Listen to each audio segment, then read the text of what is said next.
Hello ji, अस्सलाम वालेकुम। Welcome back to my channel. Another day another vlog in my life. कैसे हैं आप सब लोग? उम्मीद करती हूँ सब ठीक ठाक होंगे, मज़े में होंगे। मैं भी अल्हम्दुलिल्लाह बिल्कुल ठीक ठाक हूँ। लेकिन आज आप लोगों के साथ मैंने एक बहुत ऐसी चीज़ है जो मेरी लाइफ में आजकल हो रही थी पिछले 2-3 दिन से, और मैंने उसका आपसे जिक्र नहीं किया, तो मैंने सोचा कि चलें आज आप लोगों को मैं बताती हूँ।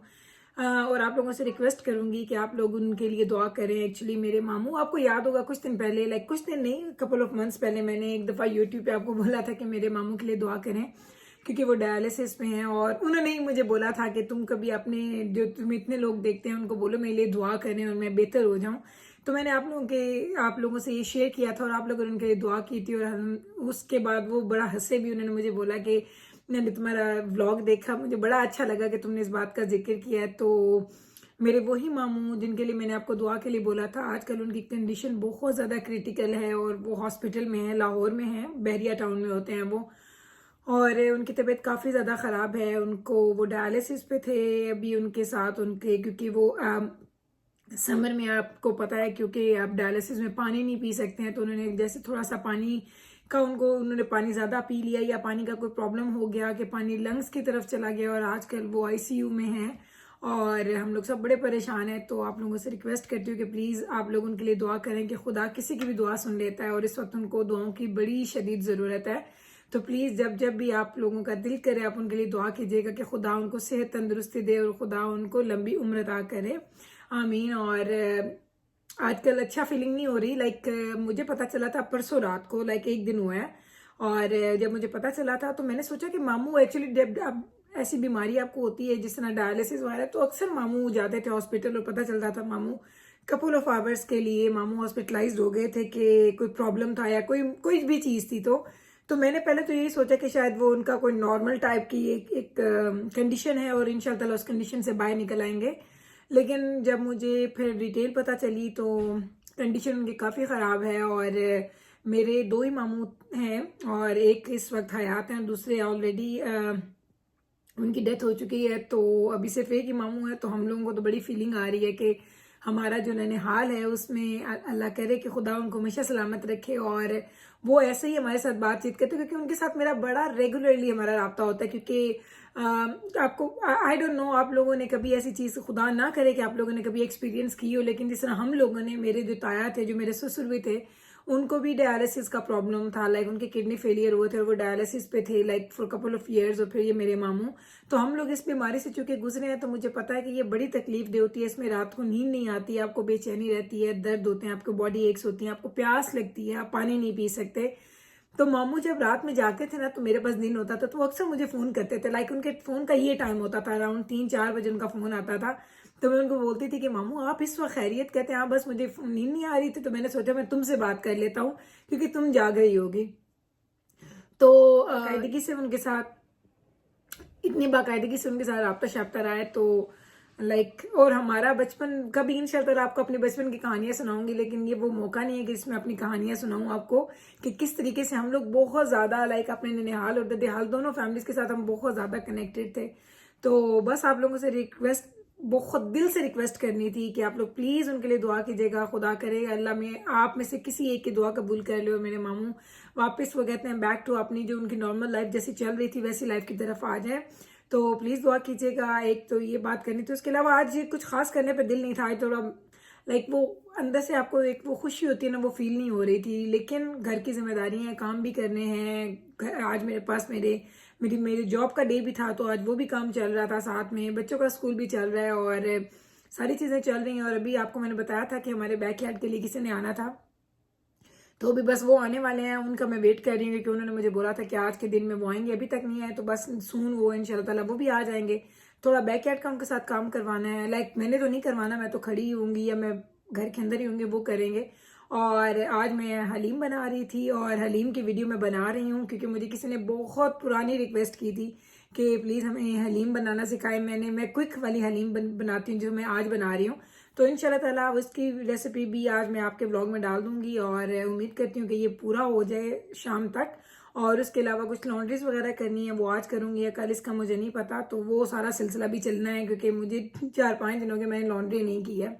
तो चलें जनाब, ये थी मेरी आज की अपडेट। मैंने कहा आप लोगों को बता देती हूँ कि मेरी लाइफ में क्या चल रहा है, क्योंकि आप लोगों से जो एक कनेक्शन है ना कि जब तक आपको मैं कोई बात बताती नहीं हूँ तो वो आपको अच्छा नहीं लगता, आपको सुकून नहीं आता। और मुझे पता है कि अगर मैं एक बंदी दुआ मांगूंगी या आप में से इतने लोग जो मेरे व्लॉग्स देखते हैं अगर वो दुआ मांगेंगे तो क्या पता खुदा किसकी दुआ कबूल कर ले, किसके लिए वो कबूलियत की घड़ी होगी। तो प्लीज़ दुआ कीजिएगा उनके लिए। और चलते हैं, मैं आपको लेके चलती हूँ अपने व्लॉग की तरफ और इंशाल्लाह कल फिर मैं अपना रेगुलर व्लॉग लेके आऊँगी, क्योंकि आज मुझे कुछ अच्छा फील नहीं हो रहा था, तो मेरा मूड नहीं कर रहा था बहुत ज़्यादा फिल्म करने पे या बहुत ज़्यादा काम करने पे। मैंने काम भी बहुत ज़्यादा नहीं किया, थोड़े थोड़े काम किए हैं। तो चलें चलते हैं मेरे व्लॉग की तरफ और फिर मैं मिलती हूँ आपसे थोड़ी देर के बाद।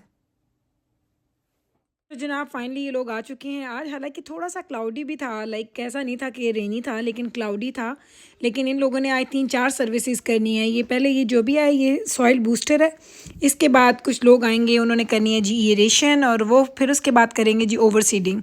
तो ये सारा प्रोसेस आज होना है और मुझे पता है कि इसमें इतना टाइम लगता है, लेकिन जब आप खुद करते हैं, जब हम खुद ये काम करते हैं, अल्लाह पूरा पूरा दिन लग जाता था हमारा इस सारे एक काम को करने के लिए। लेकिन जब इस कंपनी को हम लोग हायर करते हैं और ये कंपनी आती है और 5 मिनट में ये सारा काम करके निकल जाते हैं, और इनका जो इफ़ेक्ट होता है, जो इनके जो रिज़ल्ट्स होते हैं वो हमारे किए हुए काम से 10 टाइम्स ज़्यादा अच्छे होते हैं।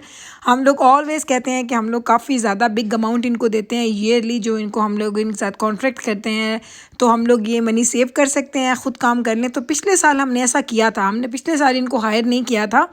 पिछले 5 हमें इस घर में 7 साल हो गए हैं, तो तकरीबन 3-4 साल हम लोगों ने इनको हायर किया। फिर लास्ट ईयर हम लोगों ने इनको हायर नहीं किया। हमने कहा नहीं, इस दफ़ा हमने अपना सारा काम खुद करना है और बड़े हमने मेहनत करनी है, तो हमने ये सारे काम करने की ठान ली थी।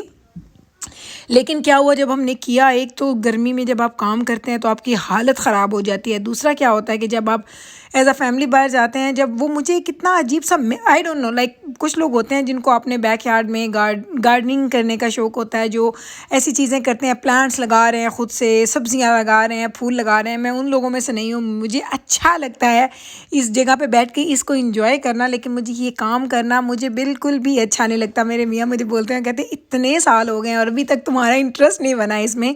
तो बिल्कुल जी मेरा इंटरेस्ट नहीं। आप देखेंगे जो पीछे वाला है ना, राइट बिहाइंड जो हमारे घर है, उस बंदे ने कभी अपने बैकयार्ड को इसको सही से मेंटेन नहीं किया। ये हमेशा इतने वीड्स होते हैं, और हमारे जो घर के, और ये वीड्स जो है ग्रो करते हैं हवा के साथ, ये एक जगह से दूसरी जगह चले जाएं तो वहाँ पे जाके ग्रो करना शुरू कर देते हैं। तो इस चीज़ का मुझे इतनी फ़िक्र होती है कि ये बहुत काम ख़राब हो जाता है हमारा, हमारे बैक जो नेबर है उसकी वजह से। अदरवाइज़ हमारा बैकयार्ड बहुत ही अच्छा हो जाता है विदाउट एनी सर्विस के ना, अगर हम इनसे कोई सर्विस ना करवाएं। तो लास्ट ईयर जब हमने नहीं करवाई थी, तो एक तो मैंने अपनी स्किन ख़राब कर ली, बच्चों की स्किन ख़राब कर दी मैंने, फिर थकावट इतनी हो जाती थी, आधा आधा दिन आप अपने बैक यार्ड में लगे रहते थे। तो इस दफ़ा मुझे नवीद ने स्टार्ट में बोल दिया था कि इस दफ़ा कोई ये नहीं बोलेगा कि ये पैसे सेव करके तो हम लोग खुद करेंगे। तो इस दफ़ा कोई सेविंग नहीं करनी है। 2 उनको कॉन्ट्रैक्ट तो हमने तकरीबन विंटर के एंड में ही इन लोगों से कॉन्ट्रैक्ट कर लिया था। तो देखें अभी वो एक बंदा गया, अभी दूसरा बंदा आ गया था। ये ऊपर से विंडो में मुझे इसने देख लिया ना कि मैं वीडियो बना रही हूँ, मुझे हाथ हिला रहा, तो मुझे इतनी हंसी आई। मैंने कहा मैं ऊपर बैठी, जिसने कहना ये क्या ऊपर से बैठ के वीडियोज़ बना रही है। फिर मैं नीचे आ गया, मैंने इसको बताया सॉरी कि मैं ऊपर बैठ के वीडियो बना रही थी, तो इसलिए मैं नीचे नहीं आई। तो ये देखिए ये इरेशन करेंगे, इतनी ईजी लग रही होगी आपको, लेकिन इस बंदे की मशीन की वजह से ईजी था। अदरवाइज़ ये देखें ये ज़मीन के अंदर जाते हैं और ये ज़मीन के अंदर से इनको निकालते हैं उन पीसीस को, तो फिर ये उसके ऊपर ओवर सीडिंग करते हैं, तो फिर वहाँ पर ग्रास बहुत अच्छा आता है। तो ये काम करने में, देखने में आसान है, लेकिन ये करने में बड़े ही मुश्किल होते हैं। लाइक आई नो, क्योंकि हम लोगों ने ये काम किए हुए हैं। ये ट्रीज़ हमने अपने हाथों से लगाए हैं। जब हम नए नए आए थे तो आपको पता है जब आप घर लेते हैं तो उसमें कितने अखराजात होते हैं, तो आपको पता चले ये भी काम कर लेते हैं, ये भी कर लेते हैं। और हमने अपना पूरा घर एक ही दफ़ा में, हमने इसकी फर्नीचर भी एक ही दफ़ा में बाई किया था। हमने इसका जो हमने इसको सेंट्रल एयर कंडीशन करवाया था वो भी, हमने जो फेंस करवाई थी, बैक यार्ड, फ्रंट यार्ड, ये सारा काम हमने एक ही दफ़ा में, इवन हमारी जो बेसमेंट को हमने कारपेट करवाया वो भी हमने एक ही दफ़ा में करवाया था। हमने ये नहीं किया था कि एक दफ़ा एक जगह का सोफ़ा ले लेते हैं, दूसरी टाइम दूसरी जगह का सोफ़ा ले लेंगे, आज फेंस करवा लेंगे तो अगले साल हम लोग कुछ और कर लेंगे। ऑल दो हम लोगों के पास इतना उस वक्त ज़्यादा हमारा बजट, वो कहते हैं ना, ख़राब हो गया था। लेकिन मुझे याद है, मेरे हस्बैंड की आदत है, वो कहते हैं जो काम करना है एक ही दफ़ा में करो, अच्छे से कर दो, उस चीज़ों को लटकाने का फ़ायदा नहीं है। तो हम लोगों की आदत है जो काम करना है एक ही दफ़ा में कर देते हैं, और फिर उसके बाद हम लोग कहते हैं कि चलो इस चीज़ों को आराम से भी कुछ लोग करते हैं और कुछ लोग एकदम से करते हैं, तो हम उन लोगों में से हैं जो एकदम से करते हैं, क्योंकि फिर आपको सब लोग कहते हैं अच्छा ये सब कुछ आपने एक ही दफ़ा में करवा लिया, तो आप इसको आराम से भी कर सकते थे। तो इवेंचुअली जनाब ये बातें तो मेरी हो जाएंगी लंबी बहुत ज़्यादा। तो देखिए बैक यार्ड का उसने सारा का सारा काम कंप्लीट कर लिया। अब वो आ गया जी फ्रंट यार्ड पे। तो अभी फ्रंट यार्ड को भी इसने करना ही, हमारे नेबर वाला हिस्से को भी हमने इसको बोला था कि आपने इस सारे को कर देना, ताकि जब वो ग्रास अच्छा हो तो वो एक जैसा हो। इसके बाद ये करेगा और फिर इसने करनी है जी ओवर सीडिंग। मैं आपको दिखाती हूँ ओवर सीडिंग क्या होती है। जो इसने डाला था सॉइल बूस्टर, तो आपने देखा वो एक पाइप सा लेके आया था, वो लिक्विड फॉर्म में था। अब ये करेगा और इसके बाद ये पाउडर फॉर्म में होगा। पाउडर तो नहीं होता, लाइक वो सीड्स होते हैं, लेकिन ये इन कंपनीज़ के पास कुछ वाकई एक ऐसे कुछ ट्रिक्स होते हैं, इनके कुछ ऐसे रेसिपीज़ हैं जिसकी वजह से ये घास जो आप घर में जितनी मेहनत कर लें, बाहर से आप लेके आ जाएं सॉइल बूस्टर्स, आप बाहर से जितनी अच्छी चीज़ें लेके आएँ, समटाइम्स वो चीज़ें उतनी अच्छी वर्क नहीं करती। ये लोग तो ऐसे मैजिक करते हैं। आप देख लें, ये जो मेरा फ्रंट यार्ड के जो पत्थर हैं इनके ऊपर मैंने ये चूँकि हम लोगों ने लिया क्लियर पैथ भी, तो इसमें इन लोगों ने स्प्रे किया और एक ही दफ़ा में ऑलमोस्ट लाइक 95% जो वीड्स हैं वो मर चुके हैं, ख़त्म हो चुके हैं। जब हम खुद करते थे ना, तो आप बिलीव करें कि हमें बार बार करना पड़ता था, बार बार हम स्प्रे करते थे और फिर कहीं जाके वो मरते थे, या उनको आपको पुल आउट करना पड़ता था। तो इनको पुल भी नहीं करना पड़ता, वहाँ पे आपके होल्स भी नहीं होते हैं ग्रास के, और काम ईजिली हो जाता है। तो ये देखें अभी ये कह रहा है जी ओवर सीडिंग, और अभी बस मैंने कहा आपको ये आज मैंने आपको ये पूरा अपने लॉन का ना मैंने दिखा दिया केयर जो मैंने की थी। और इसके बाद मैं इंशाल्लाह आपको दिखाऊंगी, क्योंकि साथ साथ हलीम बन रहा है और बड़े मज़े का हलीम बन रहा है। और आज मैंने चिकन का हलीम बनाया है। और मेरा कुछ लोग कहते हैं कि वो जब चिकन का हलीम बनाते हैं उनका वो गाढ़ा वो जिस तरह एक होती है ना, एक टेक्सचर होता है जो हलीम का, वो उनका नहीं आता। कहते हैं हमारा पतला रह जाता है, कलर भी वाइट रहता है। तो मेरा जो हलीम है, बेशक मैं बीफ का बनाऊँ या चिकन का बनाऊँ, वो दोनों बहुत अच्छे बनते हैं। लाइक बहुत दोनों का जायका थोड़ा सा डिफरेंट होता है, लिटिल बिट डिफरेंट, और लेकिन टेक्सचर उनका सेम ही होता है। तो मैं आपको भी दिखाऊंगी उसकी रेसिपी, तो फिर आपको पता चलेगा कि मैं क्या बात कर रही हूँ। क्योंकि मुझे इसकी बहुत पुरानी मेरी एक थी सब्सक्राइबर हैं, वो मुझे अक्सर मैसेजेस भी करती थी, तो उन्होंने मुझे फरमाइश की, तो इतने अरसे बाद मैंने ये बनाई है आज।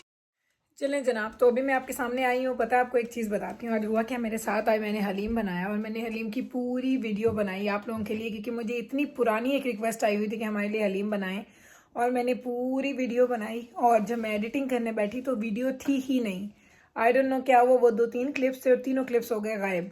तो मुझे इतना अफसोस हुआ है। मैंने कहा ये तो मैंने पूरी की पूरी बनाई थी अपनी वीडियो, अपने फूड की, अपनी रेसिपी की, वो सारी होगी। तो जनाब ये है जी इसका फाइनल लुक। मैंने कहा आपको दिखा दूँ, ये था जी मेरी हलीम का फाइनल लुक। आपको नज़र आ रहा होगा कितना ज़बरदस्त बना, लेकिन आई डोंट नो मुझसे क्या हो गया। मुझे इतना अफसोस हो रहा है कि मेरे से रेसिपी नहीं वो पूरी, आई डोंट नो मैंने क्या। ऐसे भी हो जाता है कभी कभी जब आप बहुत ज़्यादा मेहनत करते हैं किसी चीज़ के लिए और एकदम से वो चीज़ आपसे गुम हो जाती है। मुझसे हो गई है जी रेसिपी गुम। अब इंशाल्लाह ताला नेक्स्ट जब भी कभी बनाऊंगी आप लोगों के साथ रेसिपी शेयर करूंगी। तो चलें जनाब, यही था मेरा आज का व्लॉग। उम्मीद करती हूँ आपको मेरा आज का व्लॉग अच्छा लगा होगा। तो प्लीज़ मेरे मामू के लिए ख़ास तौर पे दुआ कीजिएगा। मैं मिलूंगी कल आपके साथ सेम टाइम पे सेम चैनल पे एक नए व्लॉग के साथ। तब तक रखिएगा आप अपना ख्याल, मुझे रखिएगा दुआओं में याद। अगर वीडियो अच्छी लगी है तो प्लीज़ इसको लाइक कीजिएगा, शेयर कीजिएगा एंड चैनल को सब्सक्राइब करना मत भूलिएगा। टेक केयर जी, अल्लाह हाफिज़।